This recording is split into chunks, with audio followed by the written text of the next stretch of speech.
Hey, everybody. Thanks for joining us here on Twitch, on the ESPN app, on Twitter, and YouTube. This is the Rift Rewind, our ESPN League of Legends program. Arda, Emily, and Jacob with you. Tyler's on vacation for the week. For the next 90 minutes or so, we'll be talking about everything League of Legends competitive. We have a back door to talk about. We got a lot more to talk about. There is a whole bunch of things to break down. But as we like to start here on the program, at least for the last couple weeks, we will tell you one thing we loved and one thing we hated from the last week of League of Legends competitive. Emily, what did you love this past week in League of Legends? So I tweeted this out as a joke. It was like 200 years of game design, which is a shortcut for Aphelios right now, defeated by three supports and an Ezreal. I absolutely loved the Kingzone Dragon, or not Kingzone, wow, the Dragon X composition that came out as an Aphelios counter this past week in the LCK. Used three supports, including Karma top, Morgana mid, and the Braum in the bot lane with the Ezreal. And I loved it. Like, I really loved it. Once this comp got rolling, there was just no stopping them. And it was really hilarious to watch. I don't always agree with CV Max's draft choices, actually. I think sometimes he definitely gets a little too cute and a little too in his own head and picks things that aren't necessarily the easiest to execute. But this is simple, it's easy to execute, it's targeted at shutting down the Aphelios, and I absolutely loved it. Very cool. As you take a look at the footage right there on what exactly Emily was talking about, that's what Emily loved this week. Jacob, how about you? Mad Lions, baby. I know that our resident Mad Lions hater is not here in Tyler, but and I know Emily and I are big. I know Emily and I are big Mad Lions stans, but like I'm all about it, man. This hot streak. The best team in the LEC right now. They can take that title because they're atop the standings, but.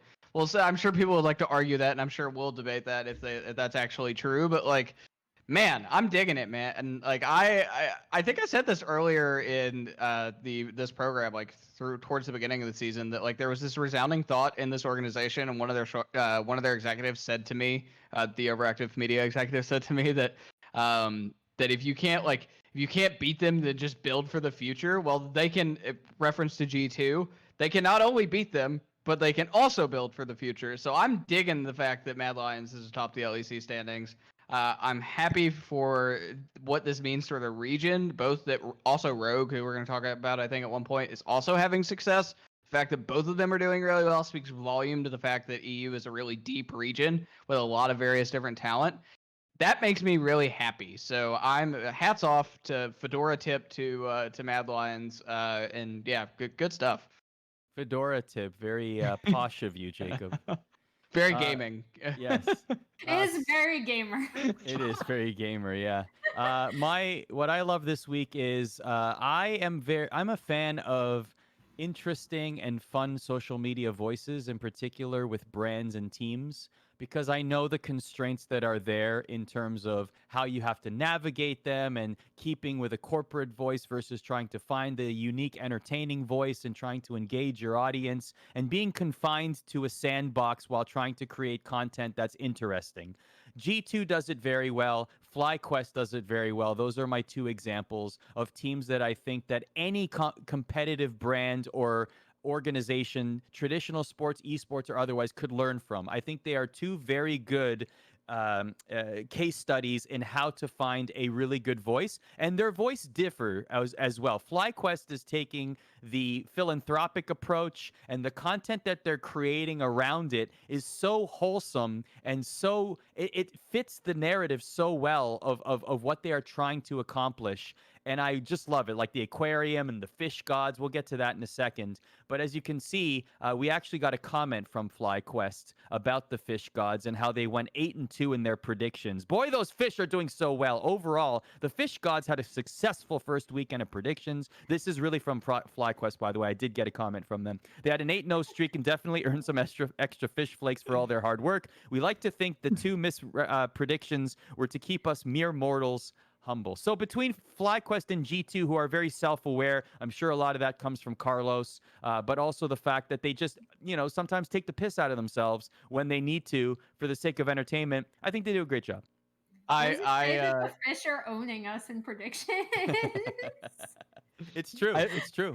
I don't know if anybody saw the Ricky Gonzalez fly tricky Yes. post about the camera shots of the fish tank. It's amazing. I Yeah. just give a little bit of love, by the way, because like the social media aspect of FlyQuest has definitely leveled up with some of the hires they've made over the past couple of months, including Ricky.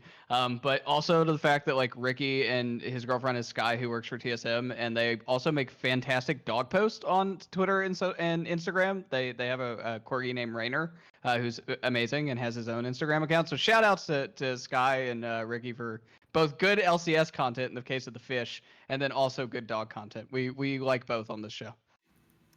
There's a question in chat, and maybe this sort of in an adjacent way relates to what you're about to say from what you hated in the in League of Legends this week, Emily. Dominic Oh, no. 777 says, Emily, do you think EU and other regions are doing anything to adapt to the LPL style of play? Like, what are we seeing out of the LCK and LPL?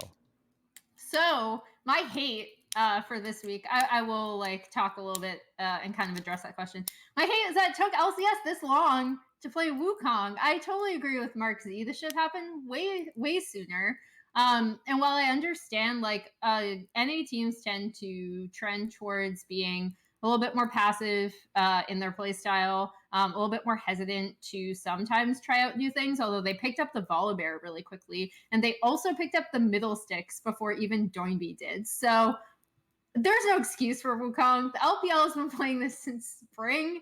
They absolutely love it. It is a staple in the top lane. And I was kind of mad that it took the LCS this long to play it.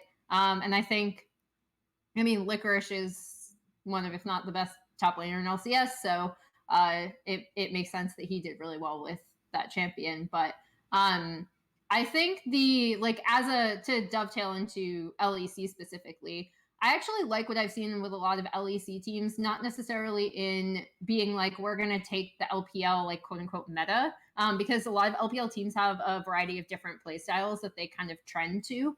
And they have like hyper focused play styles individually. But one thing that I've seen out of top LEC teams is that they also tended to stick towards like a kind of specific play style that really suits their players specifically. And I think that if you're going to beat an LPL team, that's really how you have to do it, by focusing not only on what is meta, but also on the strengths of your individual players and making the most out of those. What do you think that is? Is that just because top laners in particular, right? Like we're still seeing a lot of Aatrox, for example. Is that like comfort picks? Is that something that just doing it because they're used to it, or they're not scrimming the champions that they're seeing in different regions enough? Why do you think that is? I mean, I think the reason why they didn't take a risk on Wukong is because if you end up losing out early, it looks really, really bad, right? And Wukong is something that you really have to focus not only on like your lane and what you can do in terms of like split pushing, but also the entry into team fights and kind of like teleporting in and doing the most for your team that way. I don't think, like, this is going to sound kind of harsh, I don't think LCS teams typically trust their top laners to do this. I don't think they typically trust their top laners to split push even a lot of the time. And that's like a massive generalization. So I don't apply that to every team. In fact, I think C9 is a good example of they can put Licorice in a variety of different roles as a top laner, and he's performed really well at all of them. But I mean, I think like LCS teams tend to be a little bit more hesitant to do a lot with their top laners, where LPL teams, even bad LPL teams, like at the bottom of the table, they will just let their top laners go off mechanically. Like they'll be like, you're really good at this mechanically, so go off, King. Like, see what you can do. And it doesn't always work, right? Sometimes it looks really, really bad. Even on top teams, like the Shy has improved in his past few matches, but the beginning of summer was really rough to watch. So, I mean, it doesn't always work, but I feel like LPL teams definitely focus more on the matchup, and they also trust or showcase some sort of trust in their tops to perform well in more carry style matchups especially in the 1v1 or the 2v2 if you're throwing the jungler up there really frequently. Jacob, what did you hate this week? All right, so I don't hate them as a team because I did just give them a little bit of love during the Mad Lions segment. But come on, Rogue. Like I have been so I feel like on this show, Emily is the Mad Lions champion. Tyler is the Rogue champion. And I have been the champion of both basically since the beginning of January. Especially like after the offseason, right? When like we started reporting all the signings for these teams. Like I went back and watched a lot of the games of the players I was unfamiliar with in the case of like Mad Lions and obviously them playing in national leagues and things like that. And like I was fairly convinced that these players would be pretty good in the LEC on both sides, Mad Lions and Rogue. And they have been, but unlike Mad Lions, Rogue loses to some teams where I'm just like really confused what's going on. And then they'll win a game and it'll just be like, oh my god, they're amazing, right? And like we saw that this week that they like beat Fnatic, and maybe Fnatic's not as good as I would give them credit for, but then they lost to G2. Like in theory, right? Especially because G2's had some issues this split already because and not to say this is an issue, again, like condolences to Perks, right? Like his father passed away a few weeks ago, and he's taking some mental time off. I know we're going to talk about that in a little bit when Pinoy is going to be playing this week, presumably, right? Like Rogue should be able to beat both G2 and Fnatic this past week. They should not be losing like at all. They should be, frankly, in my opinion, they should be undefeated, right? The fact that they have lost to G2 twice, or I mean, they've lost to G2 once, they've lost to Mad once. Like they shouldn't have those losses. I think Rogue should be the best team in the league, and they're not, and it makes me frustrated they're inconsistent. Well, they beat Fnatic on Friday. They lost to Mad Lions on Saturday, but I was Mad gonna Lions say, is the a tough Mad Lions matchup, loss, right? I think, is forgivable. Yeah, I know you're talking about the G2 loss in week 2, but I actually loved the Mad Lions composition, the Ivern that came out. I really loved it. We saw Ivern a couple times in the LEC, I think, this week, right? Did we? What a No, weird. you saw it in LCS too. Oh, sorry, right? Yeah, we a couple times in the LCS. What a weird champion, by the way. As someone who plays jungle a lot, like it is one of those champs that you like have to play in a very coordinated team because it can be actually like it is powerful and it has its moments, but like if you don't coordinate it well around it, if you're not like synergized well, like it doesn't work. So it's kind of it's an odd champ for sure. I don't know how I feel about Ivern right now in the current season. I think it's powerful, but I don't think it works for everybody. Well, I know how I feel about social media. This comes to what I hate. There's a good way to use social media, which is what I just talked about, what I love this past week with certain teams in the League of Legends competitive ecosystem. And what I hate is I've started to notice, whether I've experienced it myself, but on a larger scale, just going down the rabbit hole of comments and tweets on certain social media platforms, there's a lot of gatekeeping in League of Legends. And this is not new. And I know that Jacob and Emily have been covering this scene a lot longer than I have, and they will have a lot of thoughts about this. What I'm noticing is the pure toxicity, and we've talked about toxicity on many of our programs in the past, and we've focused on the things that we know are completely wrong. Sexism, racism, xenophobia, bullying. We all know this is wrong. It should not happen. There is a seedy underbelly of gaming that should not be there.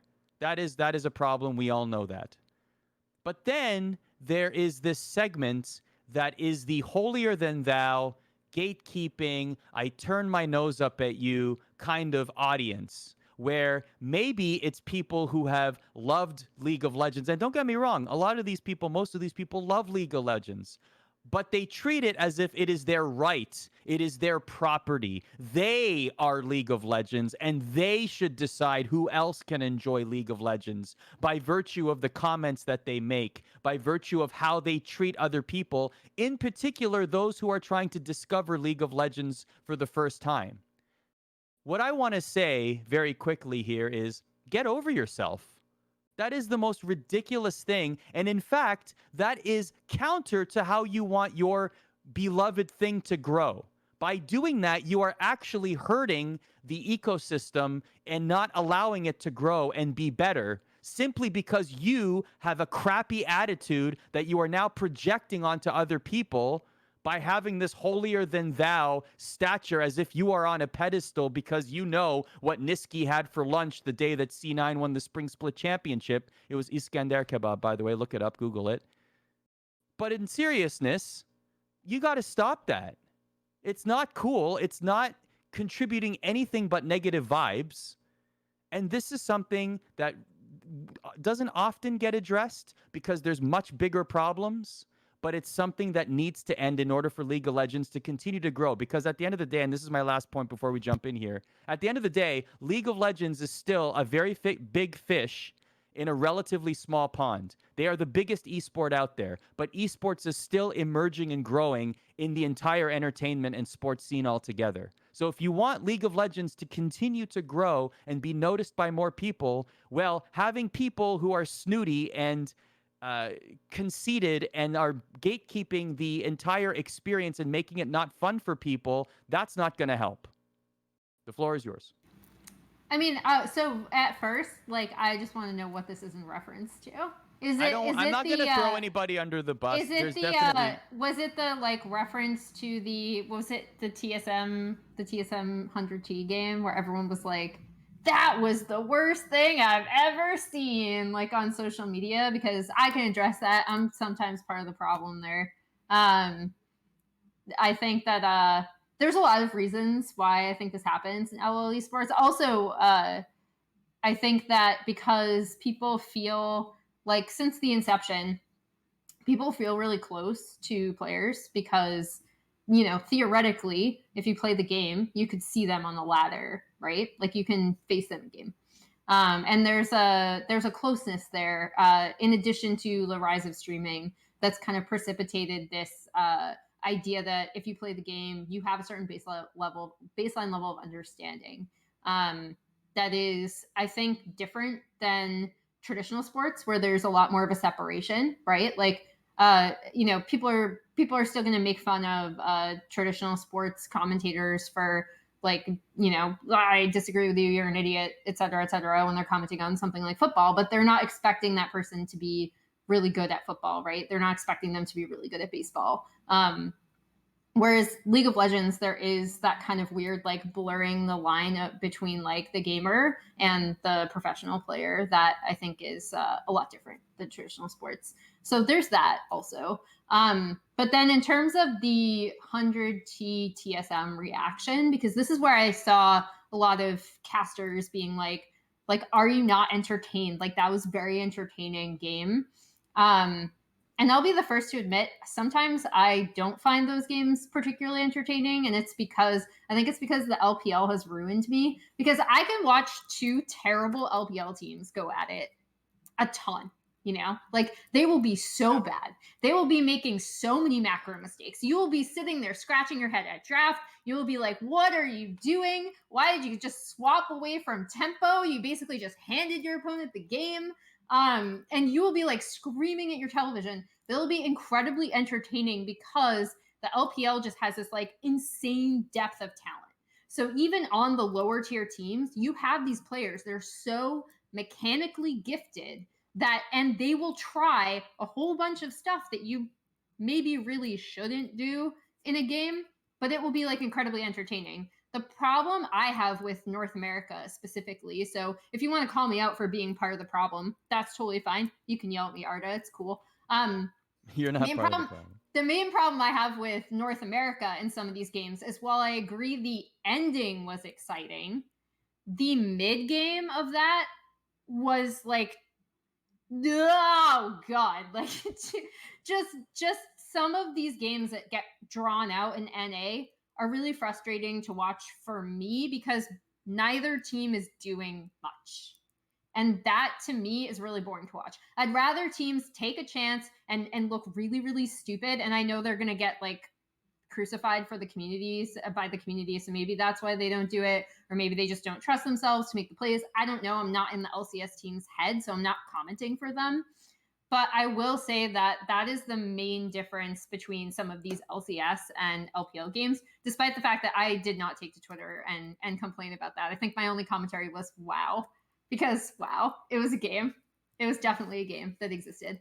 But yeah, I mean, the gatekeeping stuff has always happened. I mean, I had someone in the LCS press room who was a new press like new person in the press room try to explain to me what League of Legends was once after I'd been doing this for like a lot of years. So I think there's always this weird like not that you should know who I am because that's whatever, I don't care. But like there is a baseline level of weird like assumption that people that you don't know what you're talking about that maybe people should reel back and try to be a little bit more considerate.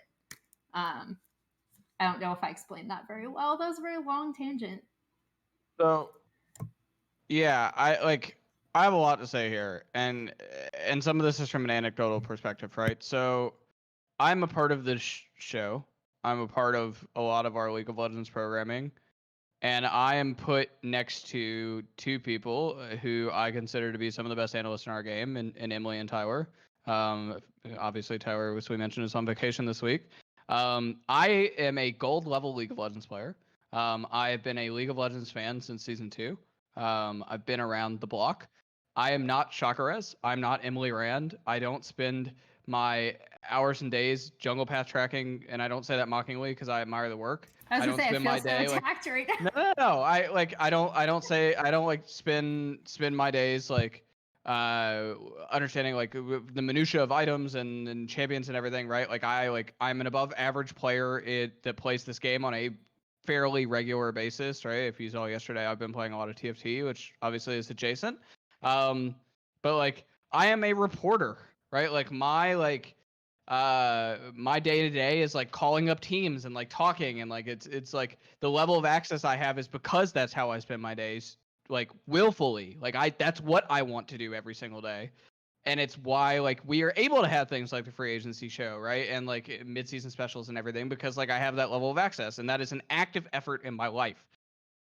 It can be uncomfortable to be on shows like this one and also other shows talking in the role of an analyst, because I don't have the time to commit to that the same way my colleagues do in some regards.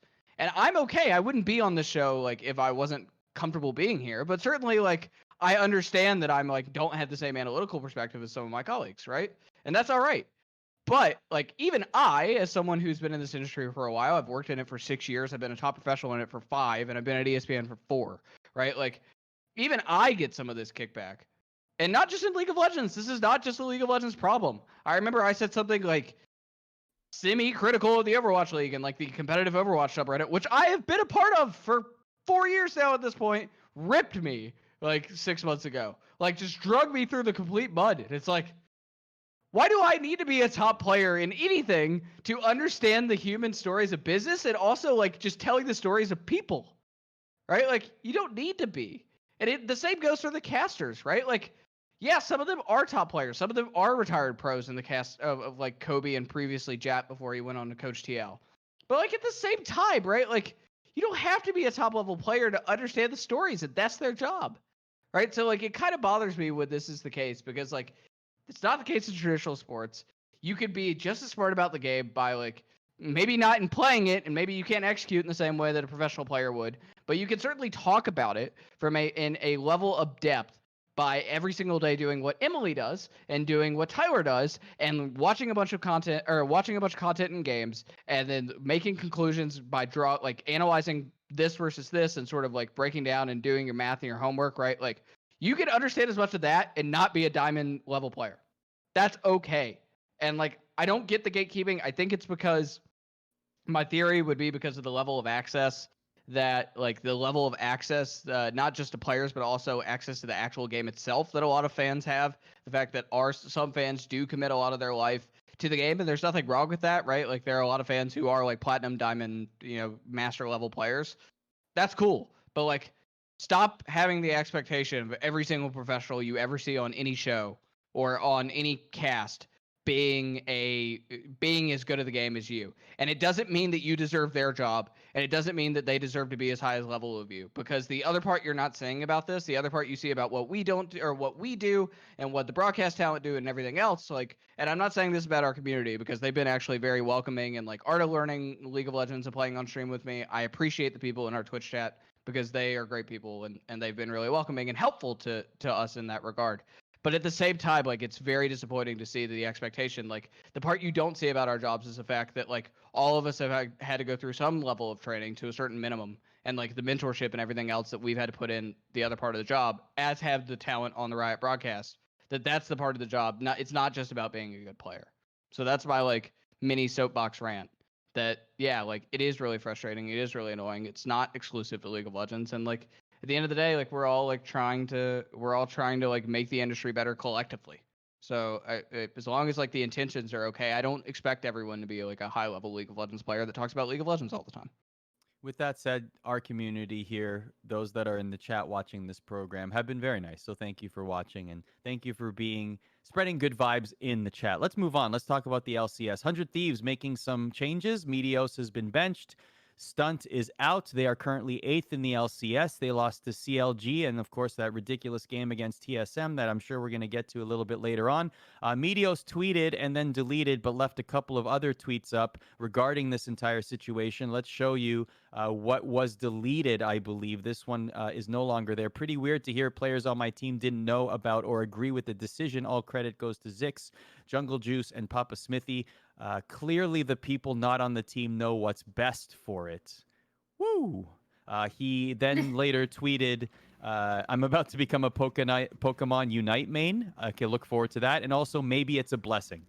So there was one also there that he said it's pretty troll XD. This is a pretty troll move XD. That's the other one that where we don't have that's now deleted. Is I pretty troll XD that I'm being benched again after week 3 or whatever. It was like a rhyme, which was pretty smart. But That yeah, was the it's initial. like, oh. That was the initial tweet before he did the one that was like calling out management. Yeah.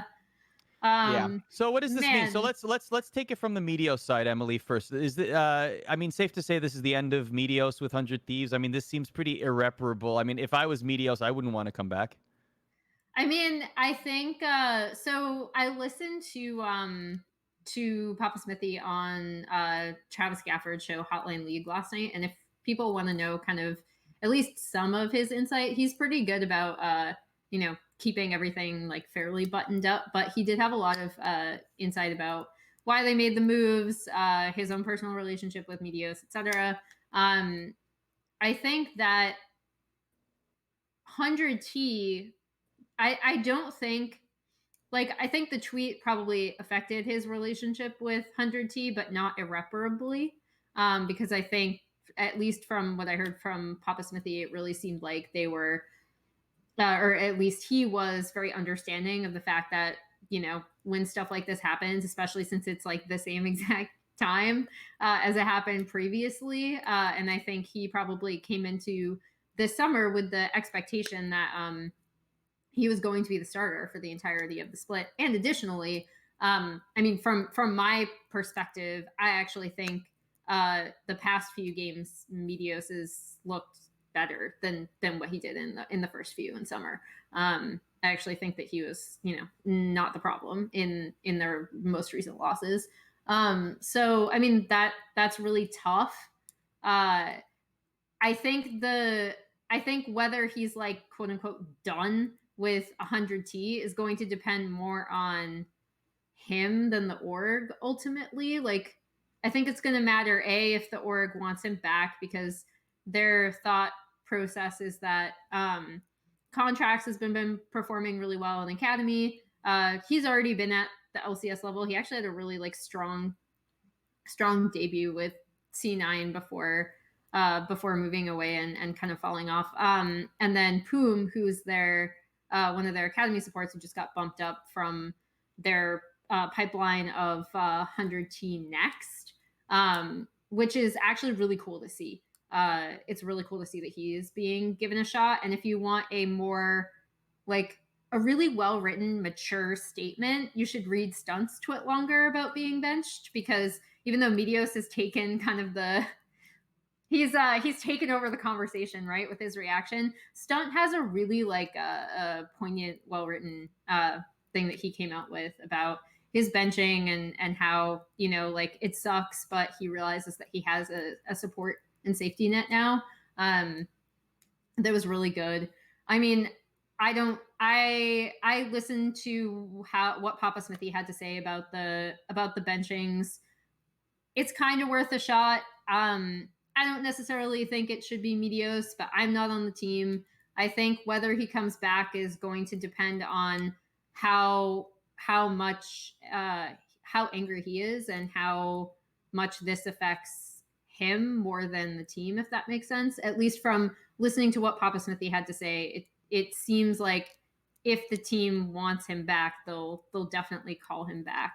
But that's just my perception. Again, like as someone outside of the situation, I have no idea, but I don't necessarily think it's the end of Meteos with 100T LCS, although it very easily could be. So this is a informed guess, given that I reported on the last time this happened, and I actually remember exactly where I was. I was at CEO 2018 and CEO 2018, and had to leave the event to go deal with it last time. Meteos and 100 Thieves broke up. And then also I've spent some time with Meteos over the years and gotten to know him a little bit. I would say the very strong social media reaction we saw, because he was probably a little triggered that it was happening again, right? Like there was definitely, and some of this was the fact that like Prolly is no longer involved and Zix and Papa Smithy, new management came in, right? Like the management that previously traded him. If you remember what happened last time, he actually was traded without being told, which there's nothing wrong with that. Like legally from a contract perspective, that can happen all at once, right? Like, but it is kind of a little bad mannered that they didn't even tell him. I don't think they needed his consent in any way, but at least give him a heads up. Like he found out through someone else, I think, not directly.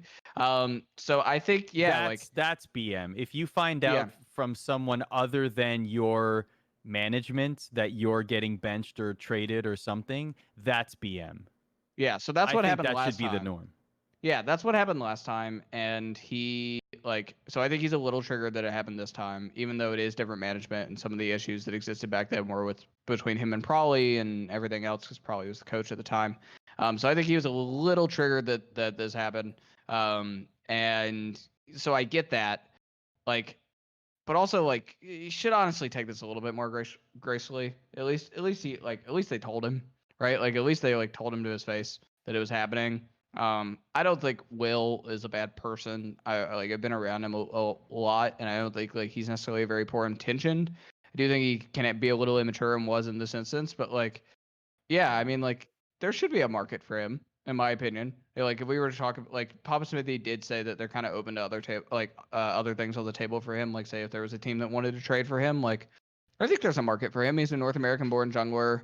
He doesn't. You don't have to go through any of the visa transfer process or any of that would come in the middle of the season that would be difficult. I definitely think that there's someone out there that would be willing to take. I think there's definitely somebody out there willing to take Meteos on. He's so smart about the game too. Like Yeah. he is, and I know like one of the things, I think another reason why he really took this hard, and why I tend to be like yes, not the best reaction you'd want, but also a little bit more lenient on this, is that again, this is all coming from Papa Smithy and what he said. So like take that into consideration. But he said that Meteos was a huge voice on this team. Like he was the one who was like, when everyone was frustrated, he's like, brush it off. We're going to keep practicing. We got to keep playing. Like he was incredibly motivated this entire split. He was definitely the team leader.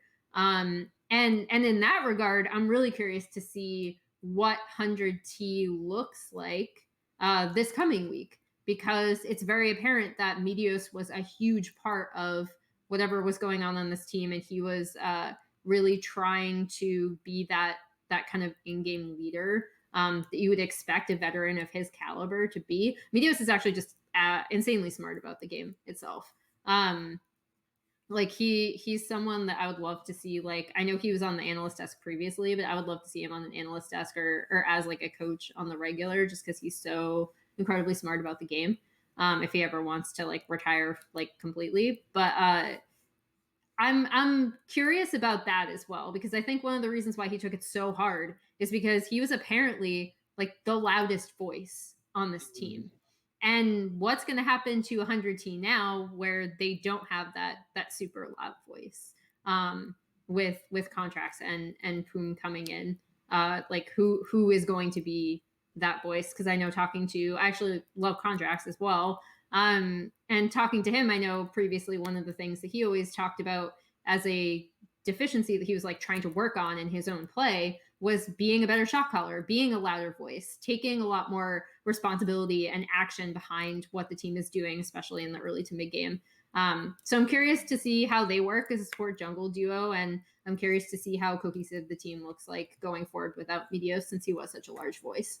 Who is the He also, IGL by in the this way, team?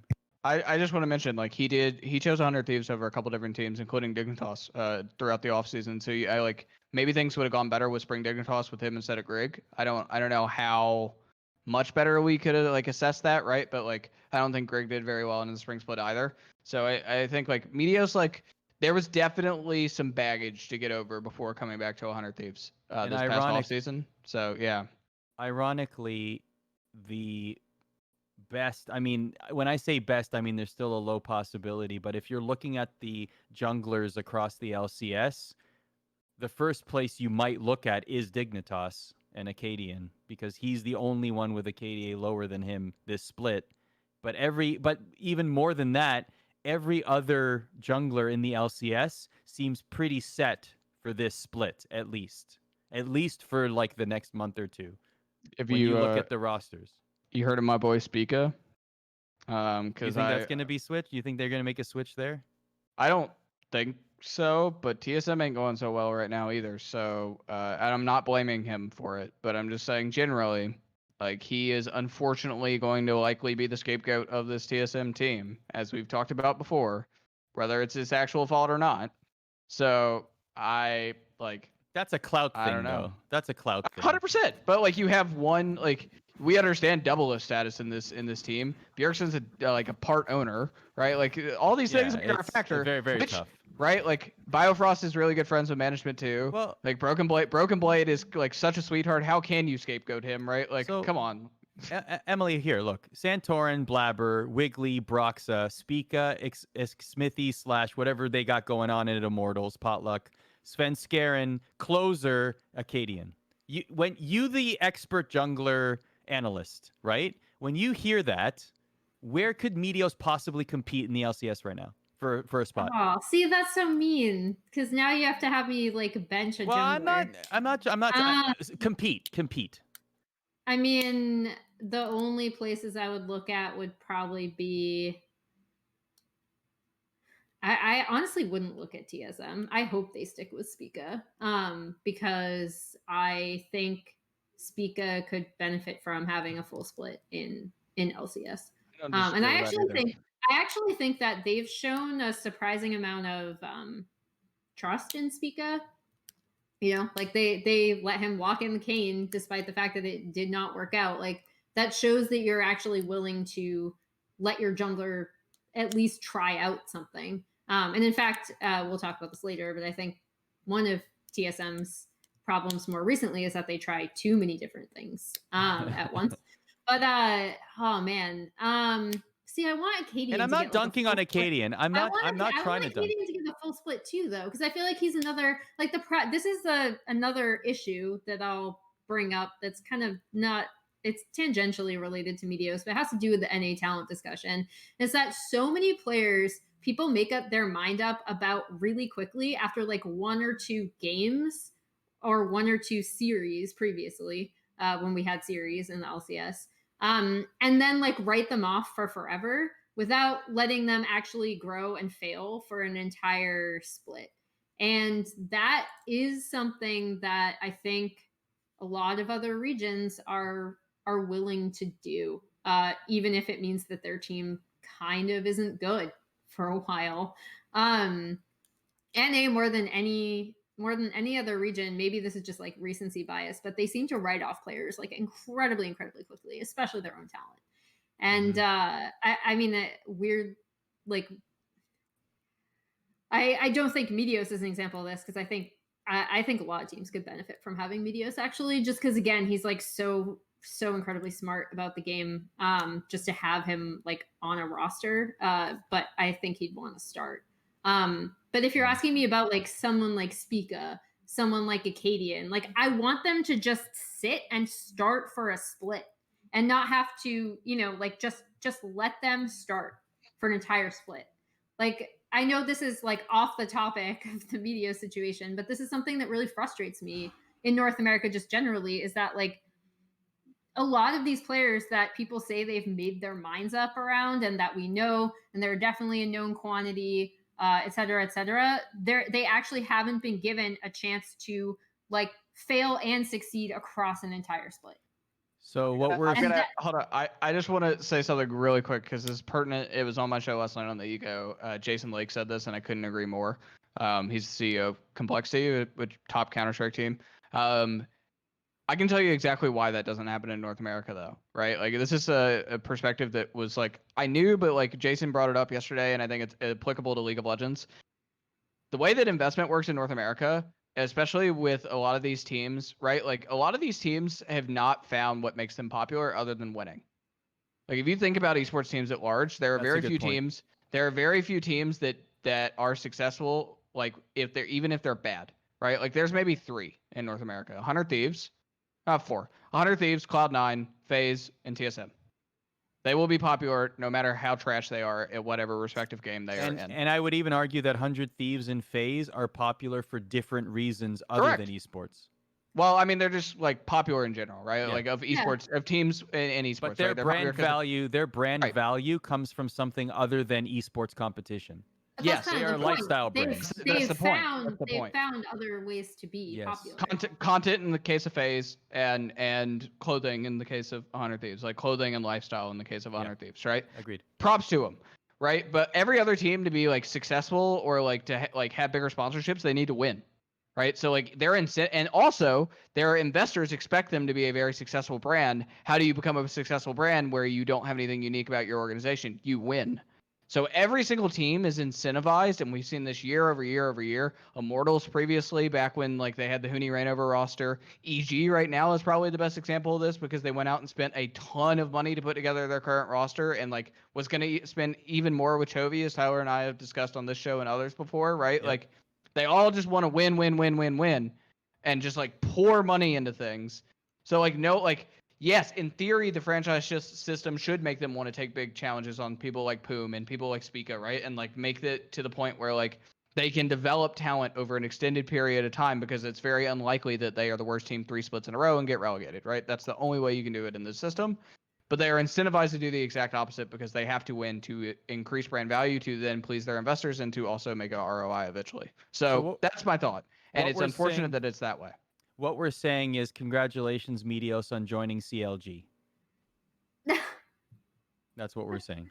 I like Wiggly. Poor Wiggly. I like Wiggly. All right, let's give one thought each on Immortals. They brought in, speaking of trying new people, they brought in their entire academy roster, Smithy included. They went 1-1 on the weekend. Jacob, you are Nostradamus. You are the prediction machine.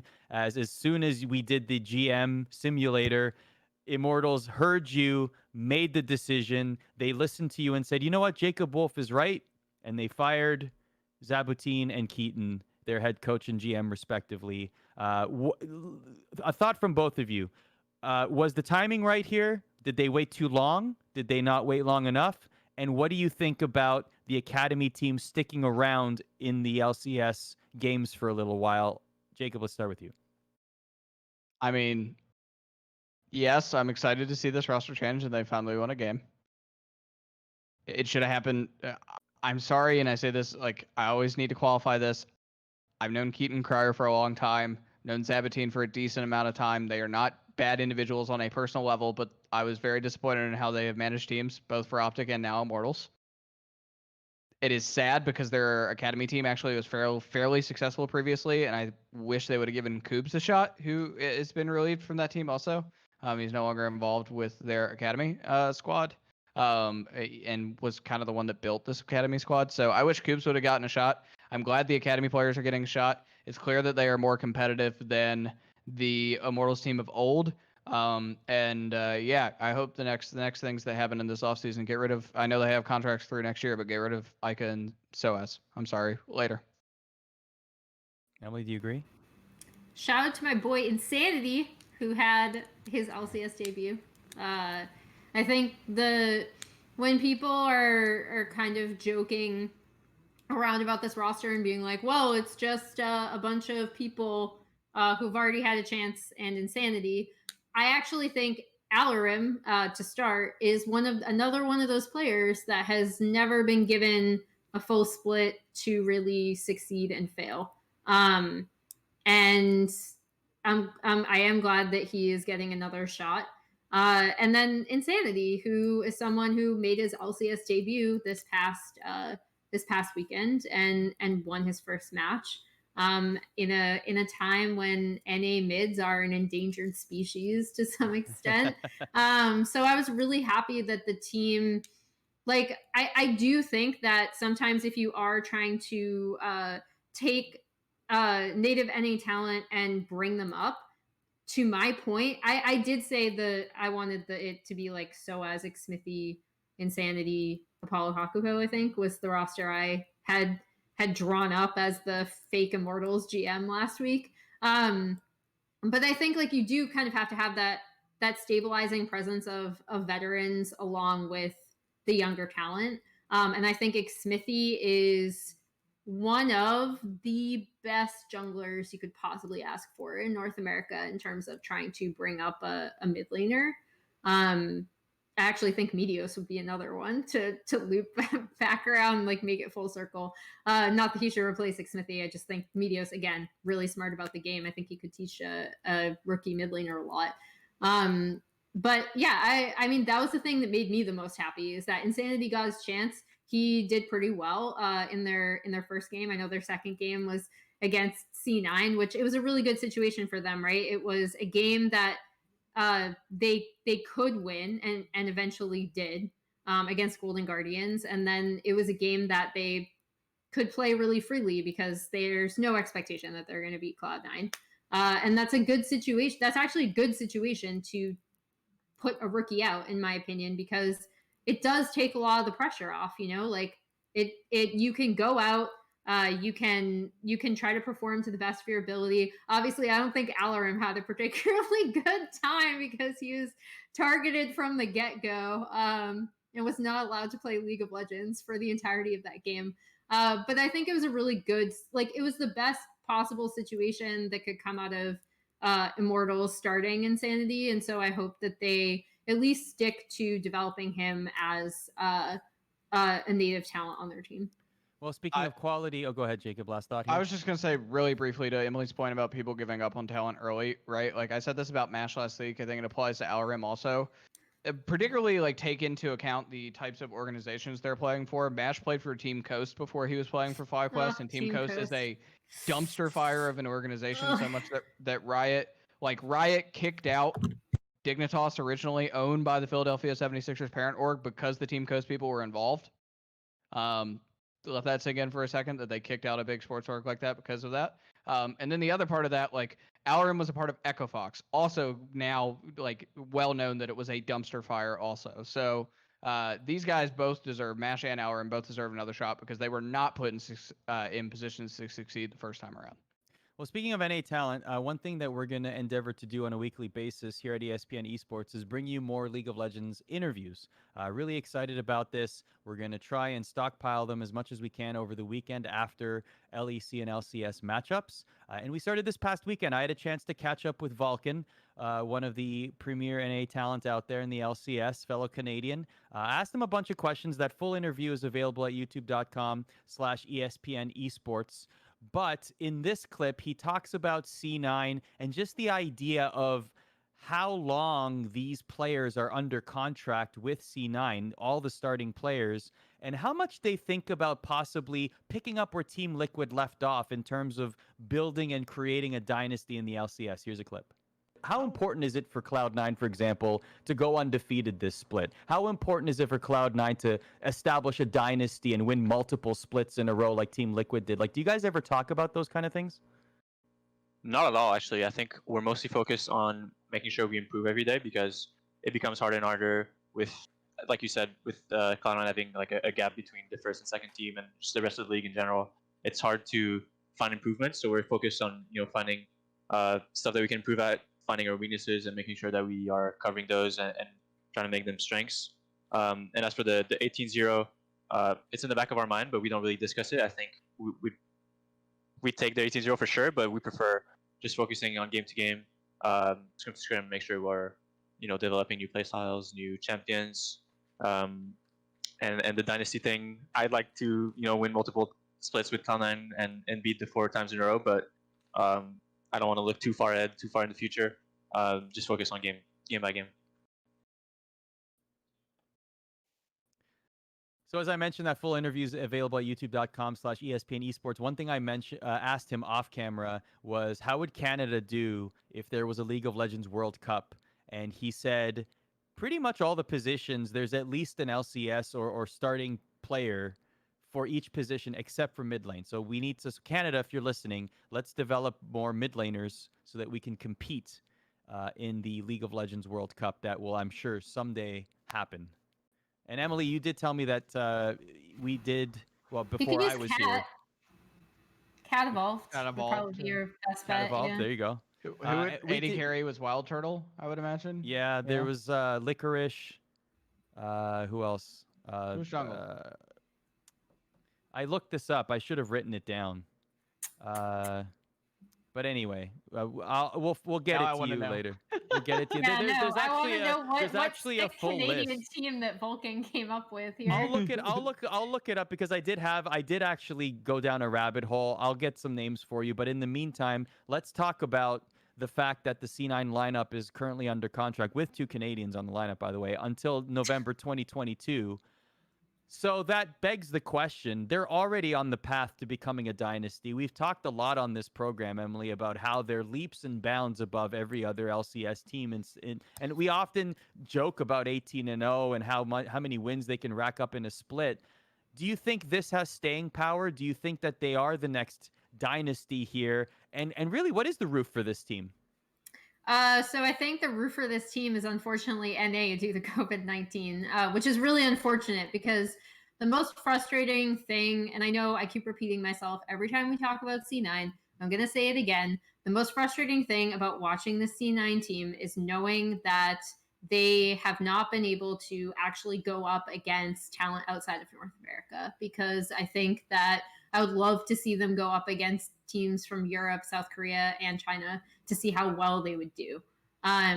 Because right now they're at the top of NA, but North America is the weakest major region. And that has to be considered when you're looking at C9. That's not to say that NA cannot produce a team that can compete at an international level. But that, since we haven't been able to see it, it's frustrating. And also, like, the C9 players have said this themselves, that losing teaches you so much more than constantly winning, right? And so sometimes if you keep winning and winning and winning, it actually, like, without, accidentally degrades your skill, because you're not seeing a lot of the mistakes that you are still making because teams aren't challenging you. So in regards to whether they'll be like the next North American dynasty, I am still picking them to win the summer split, and I don't see I don't yet see a team that can really contend with them in a best of 5.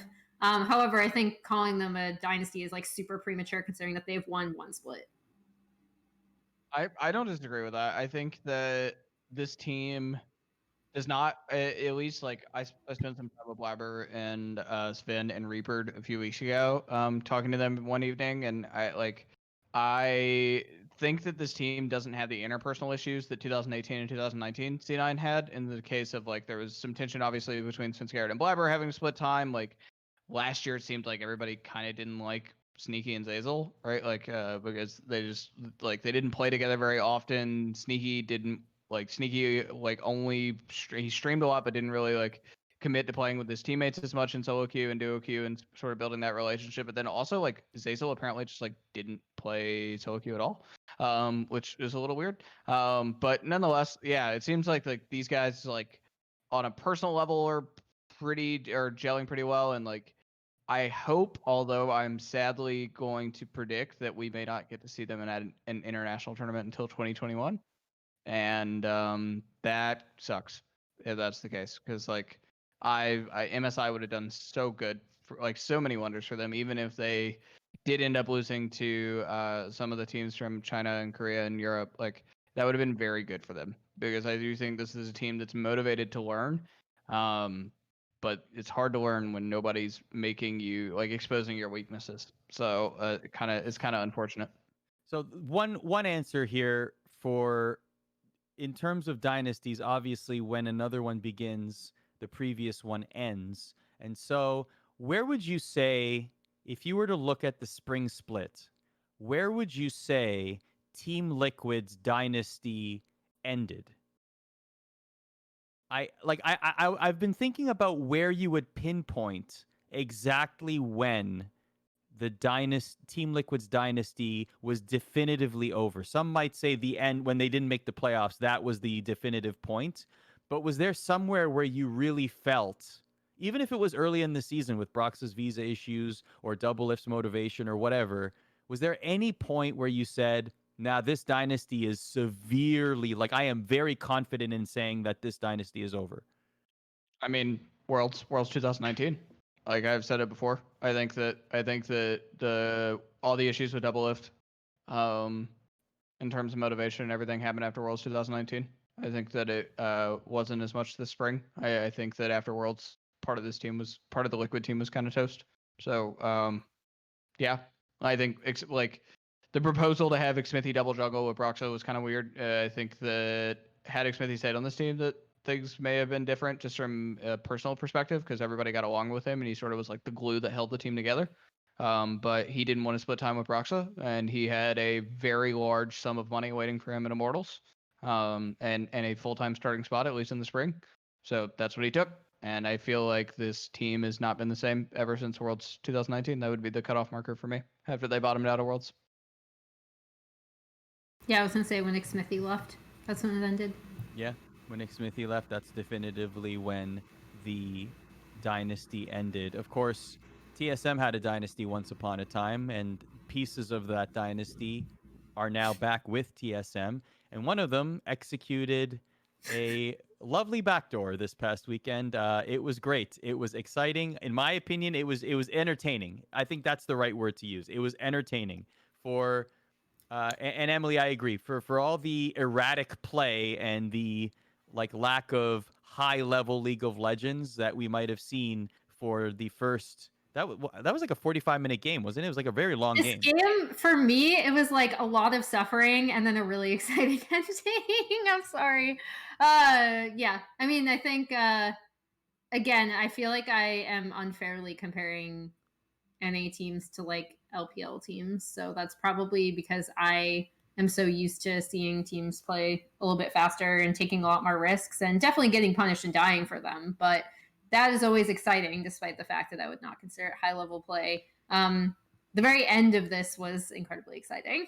Yes, so you're going to see Bjergsen's backdoor here as he leaves everyone behind, grabs the Nexus. Outer Dragon fight, baby. Yeah, like just a great veteran move from someone who has been in the scene for a very long time. So in honor of this, we asked our esteemed panelists to pick their favorite or best backdoor plays in League of Legends history. And here is Bjergsen right here. Now we finally got to the point where now he's being chased. The Shockwave saved him because he was and there it is. owned by Aatrox, I think. That's beautiful. And the pop off by the commentators was great too. Pastry Time and Azael popping off there was pretty funny. So Emily, let's start with you. Your favorite or best backdoor play in League of Legends history is?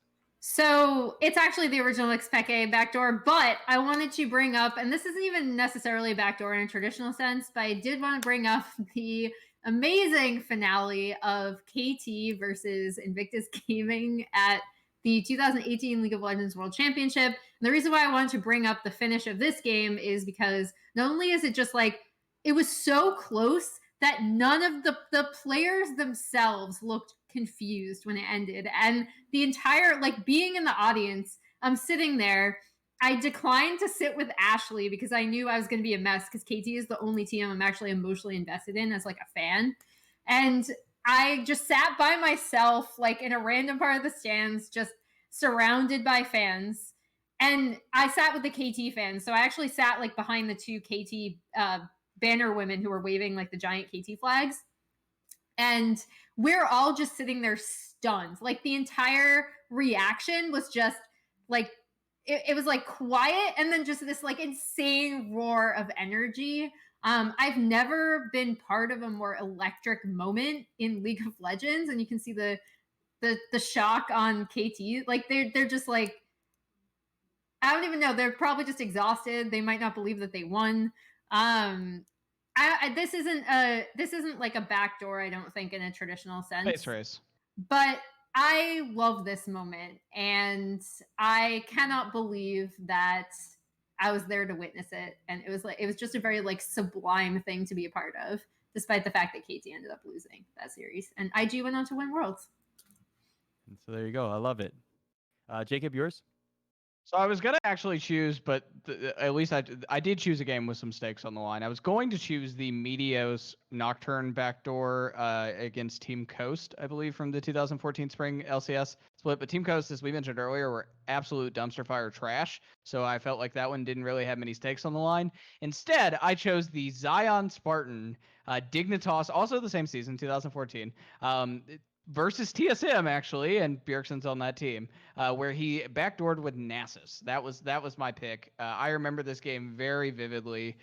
He beats down the tree of Dyrus on Maokai with Nasus. Obviously, if you aren't super familiar with that champion, you farm your stacks. You do lots and lots of attack damage based off of your stacks.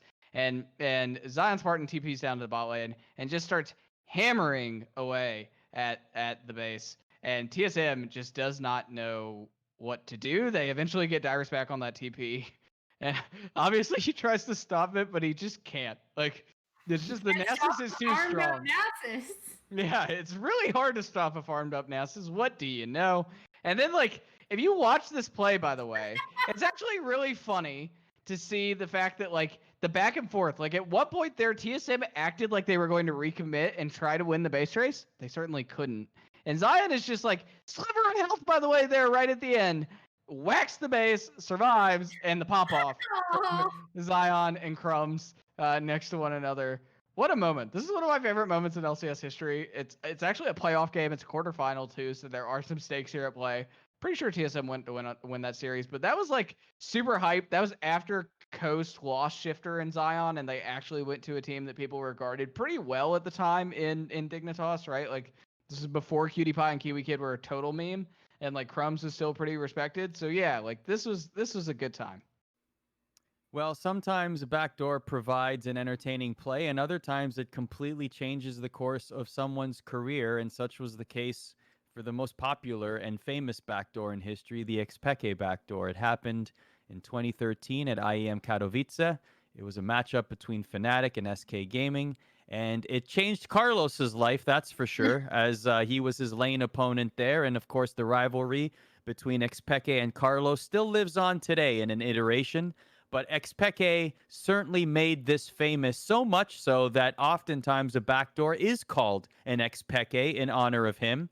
And I've spoken with Carlos. Jacob, you were there as well when we spoke with Carlos at length in an hour-long interview. It was a really cool interview. I wish it popped off more than it did on our channel, but you can find it at our YouTube channel /ESPN ESports. And he talks about how this really changed his life. And at the time, he was devastated, and he honestly thought his career was over because it was such a humiliating moment for him. Yeah, but there's then a picture from this it. event where like he like is crying in his scarf. Exactly, right? But he used that eventually as motivation to become better, and he looks back on it now, and there it is, right there, exactly what you're talking about. He is not happy in that moment, as you can imagine. But now he's used that as motivation, and he is very happy that that happened in his life, because if not for that setback, basically he took 3 steps back to take 10 steps forward, and now he is who he is, leading G2 esports. So it's just fascinating to look back and see what kind of motivation or things come out of these kind of moments, not just entertainment value, but how it shapes people. In this case, Carlos. Yeah, I mean, like that XPK rivalry, both on and off the Rift, is like actually super fascinating in the sense that like it like converted to G2 and Origin as well. Like these two Spanish mid laners doing like their own thing post career, and like both started off really rough. Actually, like this is something I wrote about from that interview as well when that came out. That like what happened with Carlos and XPK, like at some point people weren't being paid for on Origin. Like there were all those like allegations of like verbal abuse towards LS with the case of G2, and like the thing is like to get out of the hole for XPK, he's had to take on additional funding and like basically sell off his soul to the Refresh group, or to the Astralis group, sorry, that run the Astralis Counter-Strike team. But props to Carlos, because like his emotional sort of like the way he has matured, if anyone knows Ocelot of old versus Carlos of new, is actually really fascinating. And I've been there for a while alongside that and met him over times. I've had screaming matches with Carlos, and now we can have respectful conversations, frequent conversations. So like that emotional growth is actually really fascinating. Well, why don't we stick with EU and move on to what's happening in the LEC? Mad Lions, they are occupying top spot. Emily, very happy about this. Mad Lions doing so well. But here's my question to you, Emily. We saw this, like at least a iteration of this in spring. It wasn't as bad for G2, but we saw teams emerge and then teams sort of fall off. What is Mad Lions' fate in your opinion for the rest of the split? Are they for real? Should we be buying stonks for Mad Lions? What are we doing here? Can they stay atop the standings? So it's interesting because the moment I fell in love with this Mad Lions team was their first game against G2 in spring, where they had like this really insane early game that took advantage of a lot of mistakes that G2 typically make in the early game. And then they got absolutely owned in the mid game because G2 were just the smarter team and knew exactly how to like come back. But I was like, oh, this team, like they're interesting. And I think it's both. It's still really difficult for me, despite all of the stuff that's going on with G2 right now. It's still really difficult for me to say that at the end of the split, we're not just going to end up, regardless of if they have to come through like a lower seed, that we're not just going to end up seeing G2 take it all. We've seen that this roster that they have can compete on a world stage very easily. We've seen them be one of the best teams in the world, if not like arguably the best team in the world for most of last year, given their record and their dominance. I know that's like a contentious opinion that a lot of people argue back and forth with the rise of FPX in LPL summer and then Worlds. I think both sides of the argument are really interesting. But are Mad Lions the real deal? Yes, definitely. The thing I love about them the most is that actually they're like, we saw them willing to try out a few different things, a few different looks this past week. I love their experimentation with their compositions because I think it stays within the realm of something that's very easily executable with the players that they have, but also can get a little bit cute and throw other teams for a loop.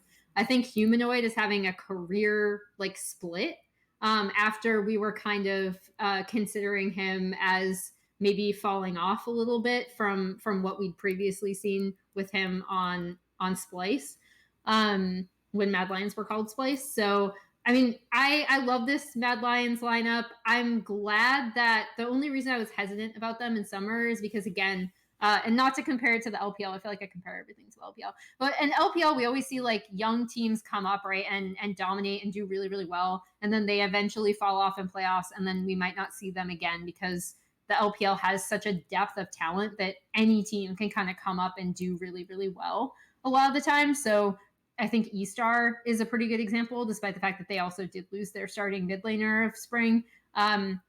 They fell off in playoffs. They're not as good this summer. And we've seen the rise of WE with Teacher Ma and Victory 5 with their new lineup. I was so happy to see Mad Lions not fall off, but improve, like just continue to improve. It's great to see that. It's great to see that they took their very successful spring and have just continued to build on that. And that's why I think Mad Lions are the real deal regardless. Although it's still difficult for me because of G2's prior success with this very specific lineup, it's still really difficult for me to see any team taking the summer LEC title but G2. I don't think that takes away from the fact that the Mad Lions are a real deal. Jacob, quick thought on this? I was about to say, if this was around the horn, I'd be giving Emily all the thumbs up, all the up carrots on this. In the sense that, like, hell yeah, I actually think that Mad Lions is going to qualify for Worlds. Maybe they don't do that by winning summer, but I think from championship points, because they were a playoff contender in the first go round, or whether they do it through the regional gauntlet, like this team with Europe having 4 slots, I don't see a world where Mad Lions doesn't qualify for Worlds. And for being like a completely rebuilt organization and taking some very significant risks on young talent in from the ERL leagues, like that is amazing. So like some props, like I think they're also doing really well in Counter-Strike, so like some serious props to OAM for doing well in obviously the Toronto Defiant and the Toronto Ultra are not doing so great in their respective games, Hey. but nonetheless, by the way, the reason I bring them up, they're owned by the same organization for people unfamiliar. But nonetheless, Mad Lions is doing really well both in League and in Counter-Strike with younger rosters. And so that's actually pretty awesome to see sort of that talent development. They also, I know Monty was giving them some love, and the CS team and the League team share the same GM, so that's pretty cool. But yeah, like I'm super excited. I do think they will qualify for Worlds, and yeah, to the point of Humanoid, like amazing split for him so far. I was not as big of a believer as I was, or in him as I was some of his teammates, but like I was wrong. I think that he's done really well for himself this split so far. High praise from Jacob and Emily. Also high praise in our ESPN power rankings. Here is our top 5, and you will see that Mad Lions occupy the 4th position. I think most of the chatter actually from our power rankings came from Cloud9 being number 5. Whether you agree with that or not, you can feel free to take a look at our power rankings over at espn.com/esports. Not in the top 5 is G2. Not in the lineup this week will be Perks for a very good reason. He's going to go spend some time with his family. Of course, condolences, as Jacob mentioned to him. His father passed away due to cancer, so he's going to go be with his family a little bit in Croatia, and then he will be back in action in the near future. We don't know exactly when, but at least for the time being, Pinoy will be back in bot lane for G2. There's the tweet that Luca Perks put out, saying that he just needed to go and de-stress. Completely understandable. We wish him good vibes and good times with his family as he recovers. Let's talk about Pinoy. Let's talk about G2 with Pinoy in the lineup now. What will Pinoy bring to this lineup, and how will G2 perform around Pinoy in bot lane? Jacob, do you think that this will be a good? Do you think Pinoy will rise to the occasion? No, I like. It's hard to say, right? It's been a long time. I went to find today for our producer Jarrett. I went to find Pinoy's last game in an LCS because he did have a stint in North American Challenger. I went to go find his last game in the LCS, and it was in I believe 2014 or 2015 with Gambit. That was the last time he played, and it was in a relegation series against Mousesports. And Gambit wins this series 3-0 to spoil it if you've never seen it. And Pinoy, actually, I was pretty high on the Pinoy fumes when he was in the EU LCS. I actually thought he could be really good. But it's just been so long since he's been playing at the professional level. And I can't help but think, and I know I was the one just championing MASH and championing MASH and Alarim earlier in the bad situations they were in. But Gambit wasn't a terribly managed team at the time. They were like middle of the pack in terms of like prestige and management. Everybody was kind of sloppy back then anyway. But it's just been it's been like a very long time since he's played at that level. And I just like Perks is one of the best AD carries in Europe when he's like himself, right? Like we've talked about this before, how well he did and exceeded expectations in 2019 when he was on this position. And so like Pinoy can't fill those shoes. My thought is whether or not he needs to fill those shoes 1-to-1, right? Like can Caps, can Wonder, can Yankos, right? Can any 3 of those guys, like, can top side of the map carry these games? Possible. Yeah, totally possible, right? Like, especially with the opponents they have coming up on the calendar this week. So maybe Pinoy doesn't need to do anything more than like do a good 25% of team damage, right? Like just be there and like contribute to fights. But that's the big question. But no, he cannot fill the perk shoes. But I don't know if he necessarily needs to. That was going to be my point, actually, because if there's one person I believe in, actually, I believe in a lot of players on this team, but one person that I think doesn't get a lot of credit that he deserves is Mickey X. Mr. Thank you for your question. I love Mickey. I think that he deserves a lot of credit for helping both caps and perks adjust to bot lane. I think he's actually done a lot of heavy lifting that people just haven't seen, and both caps and perks have actually credited him for this in interviews. I do think that they can keep their bot lane under control enough for G2 to go for a more solo lane focused style. And I actually, again, G2 has played this style like previously with really strong success. That's what got them to so far against a lot of odds in the 2018 World Championship with a completely different bot lane. And I think that they could easily do something like what we saw from, and again, bringing it back to LPL because I always have to because I'm a pain in the butt like that.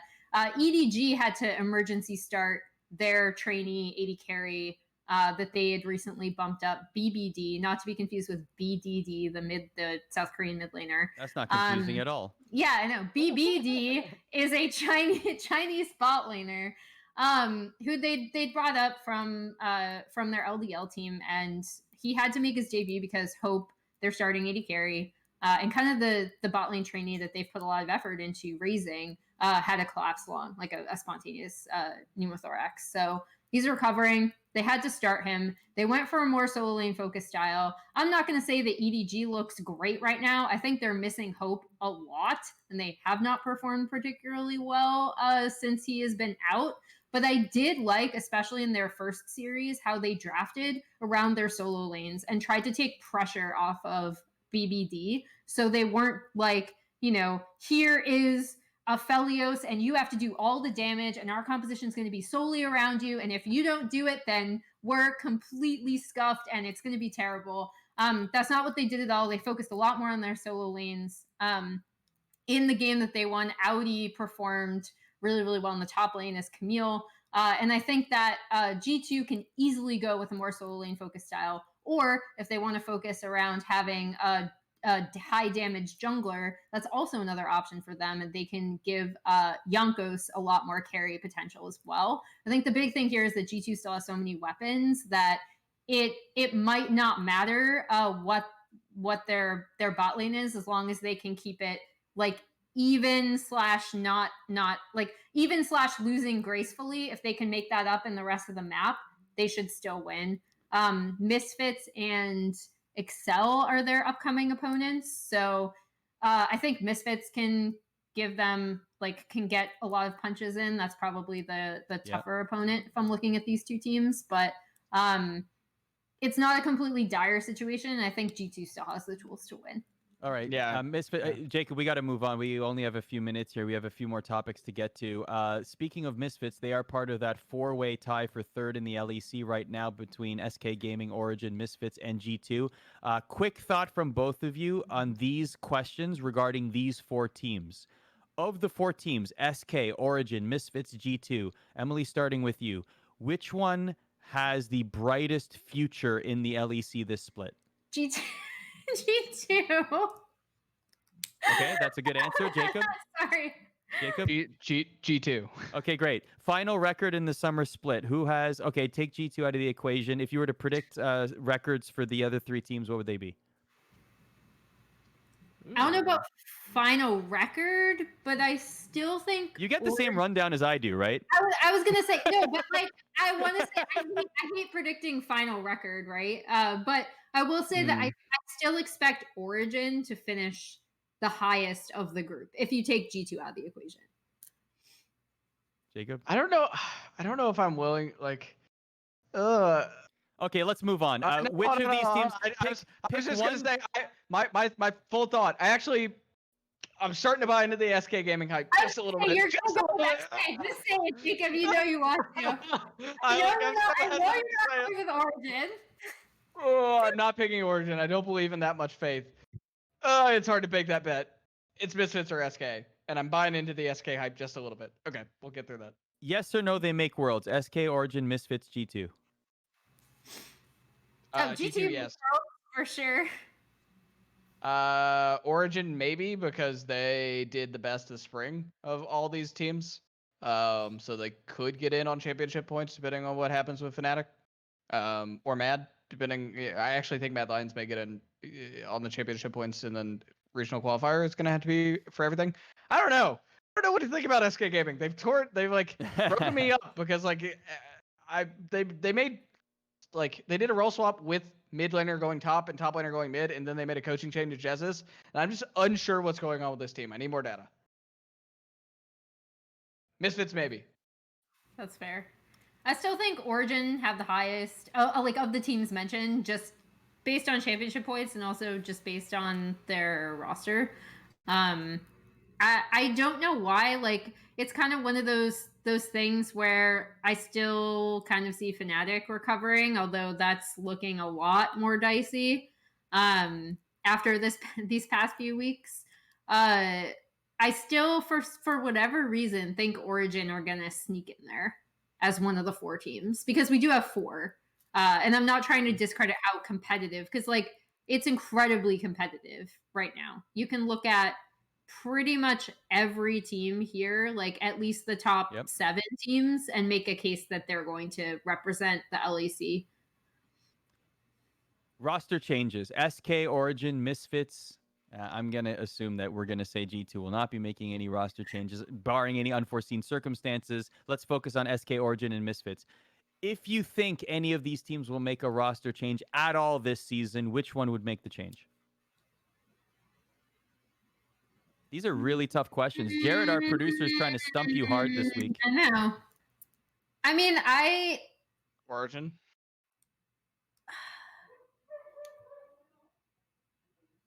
My neighbor's dog agrees. The neighbor's with you. dog is barking Misfits. So clearly, Yeah. Misfits is making a change. Copy's not enough. I don't know.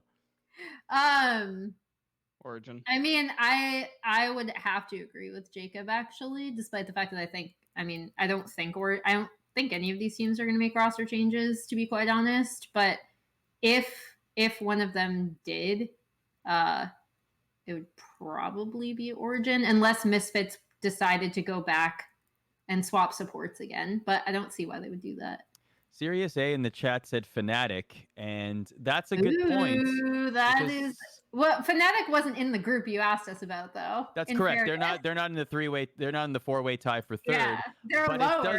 Some people might say that this roster, especially after that G2 game, that rivalry game, some might say they could be falling apart, or there could be signs of cracks in the wall. Dun, dun, dun. I mean, I just got a message from someone saying that Denik is probably coming back, so Misfits. But that's yeah. So there we go. I was gonna say if they want to swap, that's why I was like, I don't know if that's like a bad roster that's not a change. roster change, though. That's like just a swap that was already happening. So I wasn't sure. Ha! See, I got it. I count that as a win for me. Yeah, Fnatic. Oof. Are we gonna end on them? Just a quick. Well, I mean, we still have Guess Who to do. I don't know if we have time for Guess Who, but let's just talk about Fnatic for a second here. Just the idea that they have a pretty light week, all intents and purposes, coming up against Schalke and Vitality, but still, at least Fnatic fans have a little bit of a bitter taste in their mouth from the entire split, but definitely from the game against G2. So, where is this team right now? Do you feel like we've seen enough from this team that we don't think that they're going to be able to bounce back? Are they just hitting a bump in the road? What is the vibe you're getting from this team? Oof. Fnatic are always one of those teams that it's really difficult for me not to see them sneaking in and doing weirdly well in playoffs because they've done it before. I think the thing that everyone's going to point out currently is Nemesis and his performances, because having the mid lane be so destabilized, especially in a meta where there are champions available that he is supposed to and has historically been very good at, namely the Twisted Fate. That used to be like a must ban against Nemesis. So, I mean, I think if they are, like, if you're asking me if they would consider a roster change, I don't know, maybe they'd want to swap for Magi Felix. Like, I like don't want to necessarily throw Nemesis under the bus, but I do think that having such a destabilized point in mid pressure is really, really affecting how the team has to play. And it is unfortunate, in my opinion, especially for Selfmade, because I do think Selfmade has still been performing really well in light of the team's synergy issues. So, I mean, it's been rough. It's been really rough to watch Fnatic. I actually thought they were going to recover this week. Like, I still thought they were going to lose to G2, but not as badly as they did. I had some tea in this this? cup. I had some tea in this cup before the show. I don't anymore. I wish I did because I agree with Emily. I That, can Was it? Wait, was it hot There is tea or was actually it cold tea. tea? No, it was cold. It was we have cold the same tea. cups, by the way. I was gonna spill it. Nonetheless, Yeah. I don't know. I don't know if Magic Felix makes things any better, but yeah, there's an issue. All right, let's end on this. We like to do a game called Guess Who? Guess the professional League of Legends player. I have 3 prepared for you and for Chad as well. One of them, this one, I will say, comes from the LCS. So here are the stats of this player. This was from week 3 only. This was this player's stats in week 3: a 4-6-12 KDA, 84.2% kill participation, Ooh. 18% gold percentage, and 10.3 Wait, 18%? 18% gold percentage, and 10.3% damage participation. The jungler, right? Or support. Take a guess, Chad. Who do you think it is? That KDA 4, 6, and 12? That seems like a support KDA. Yeah, I was gonna say I think it's a support. A super high kill participation too. I will confirm that you said the role correctly. One of them. Support. You said 2. It's support. Be It's jungler. support. I think it's a support because of the damage percentage. Junglers right now do more damage than that, in my opinion. Who's that Pokemon? Make a guess. Who's that Pokemon? Make a guess.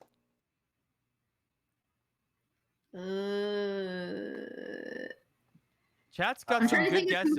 Chat's got some good guesses here. I'm gonna say this week. I'm gonna say it's Bifrost. I was gonna Biofrost, go so with Bio or Ignar, so I'll go with Ignar.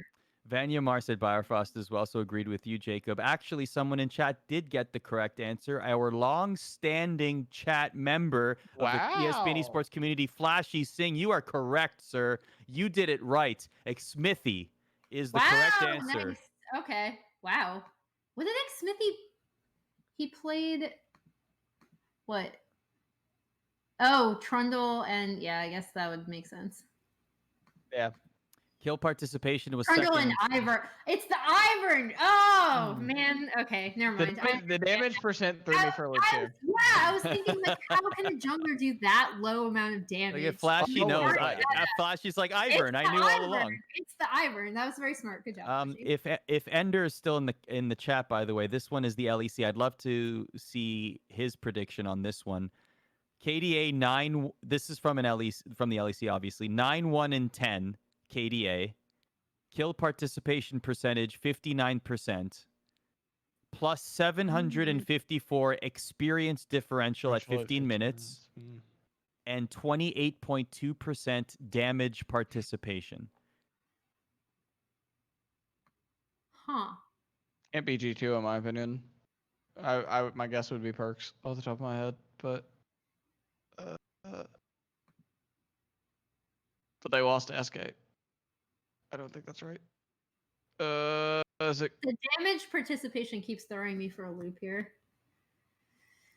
Oh, 9-1 10. Flashy in the chat says 80 carry for sure. Is it? Yeah, it is an 80. Is it Carzy? Ooh, that's a good one. That's my guess. It's Carzy. Team that went 2-0 because that death is really low. Oh, somebody said. Oh, Look at it's Flashy. Kabe. Flashy is 2 for 2. Can you believe this? Hobby, nice. Unbelievable. Miss- Woo! Oh, wow, he did only die Look at one. Kave. Kave They getting did go those stats. 2-0 and they played Vitality and XL, so I guess I should have guessed that also. I just have a lot of faith in Carzy. All right, our third one comes from the LCK. KDA 21, 10, and 35. Oh, yeah, let's go. Kill participation percentage 70.6%. Creep score per minute 9.1. Damage percentage 27.5%. It's a Teddy. Who is it? That's my like off the top of my head guess, Off but the dome. I don't know if he actually had that many kills, but I'm pretty sure he absolutely destroyed Sandbox. So I'm gonna stick with Teddy on this. Jacob?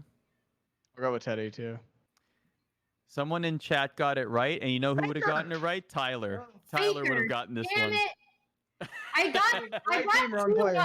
I got 2-1 because they not only did well against Afrika, but they absolutely like pub stomped Sandbox. So I knew they had insane numbers. Make sure you draft him in whatever fantasy draft we do next, even if it's some random game. You'll win on Twitter. Yeah, Faker. So join us in an hour. We're going to take an Where hour we break, fail but we're at going to more be back here. trivia. Yeah. Emily and Jacob clearly beatable in trivia based on the last three true. questions. Wow. Totally kidding. It's a lot of fun though. So at 9:00 Eastern, we're gonna resume. It's back. League of Legends, ESPN Esports Trivia Night. Stats and Information Group, which is our 200 IQ division of ESPN, gives us questions and trivia. It is LCS focused this week. That is the theme. It's the LCS I should themed win. trivia this week. So in an hour, join us back here and you can play along. All you need, we'll give you exactly the simple instructions you need to join us and play along. It's a ton of fun, lasts about an hour, probably less actually because we only have one part. So it's probably going to be about half an hour, 45 minutes, but it's a whole lot of fun and you can be there joining us and you can have bragging rights. If you beat our esteemed experts, you can say, hey, for 1 week, I was a lol god. We'll see you in an hour.